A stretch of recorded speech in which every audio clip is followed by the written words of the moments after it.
ദൈവതിരുനാമം വാഴ്ത്തപ്പെടട്ടെ. നാം ഇപ്പോൾ വിശുദ്ധമായ നോമ്പുകാലത്തിലൂടെ കടന്നു പോവുകയാണല്ലോ. അനുതാപത്തിൻ്റെയും പ്രായശ്ചിത്തത്തിൻ്റെയും ഈ നാളുകളിൽ വിശുദ്ധ ലൂക്കായുടെ സുവിശേഷം 12-ാം അധ്യായം 8 മുതൽ 12 വരെയുള്ള വചനങ്ങൾ നമ്മുടെ ആത്മീയ ജീവിതത്തിന് വലിയൊരു വെല്ലുവിളിയും അതേസമയം പ്രത്യാശയും നൽകുന്നുണ്ട്. ഈ വചനഭാഗത്തിൻ്റെ കാതൽ ഏറ്റുപറച്ചിലാണ്. മനുഷ്യരുടെ മുമ്പിൽ എന്നെ ഏറ്റുപറയുന്നവനെ ദേവദൂതന്മാരുടെ മുമ്പിൽ മനുഷ്യപുത്രനും ഏറ്റുപറയും എന്ന് കർത്താവ് അരുളി ചെയ്യുന്നു.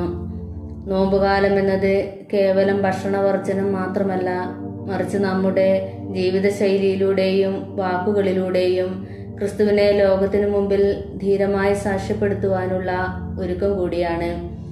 ലോകത്തിൻ്റെ പ്രലോഭനങ്ങൾക്കും പരിഹാസങ്ങൾക്കും മുമ്പിൽ ക്രിസ്തുവിനെ തള്ളിപ്പറയാതെ ഉറച്ച വിശ്വാസത്തോടെ നിൽക്കാൻ നമുക്ക് സാധിക്കുന്നുണ്ടോ എന്ന് ഈ നാളുകളിൽ നാം ചിന്തിക്കേണ്ടിയിരിക്കുന്നു.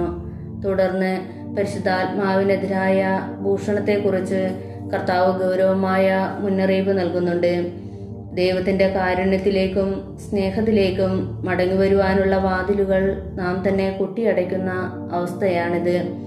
ഈ നോമ്പുകാലത്ത് നമ്മുടെ ഹൃദയകാഠിന്യം വെടിഞ്ഞ് പരിശുദ്ധാത്മാവിൻ്റെ സ്വരത്തിന് കാതോർക്കുവാനും പശ്ചാത്താപത്തോടെ ദൈവത്തിങ്കിലേക്ക് തിരിയുവാനും നമുക്ക് സാധിക്കണം. പീഡനങ്ങളുടെയും പരീക്ഷണങ്ങളുടെയും മുമ്പിൽ എന്തു മറുപടി പറയണമെന്ന് എന്നോർത്ത് വ്യാകുലപ്പെടേണ്ടതില്ല എന്ന വലിയ വാഗ്ദാനവും ഈ വചനത്തിലുണ്ട്. കാരണം അർഹമായത് പറഞ്ഞു തരുവാൻ പരിശുദ്ധാത്മാവ് നമ്മുടെ കൂടെ ഉണ്ടാകും. നമ്മുടെ കുറവുകളെയും ഭയത്തെയും ദൈവത്തിന് സമർപ്പിക്കാം. ലൗകികമായ ഭയങ്ങളെ അതിജീവിച്ച് പരിശുദ്ധാത്മാവിൻ്റെ ശക്തിയാൽ ക്രിസ്തുവിനെ ലോകത്തിന് കാണിച്ചു കൊടുക്കുന്ന നല്ല സാക്ഷികളായി മാറുവാൻ ഈ നോമ്പുകാലം നമ്മെ സഹായിക്കട്ടെ. ദൈവം നമ്മെ അനുഗ്രഹിക്കട്ടെ.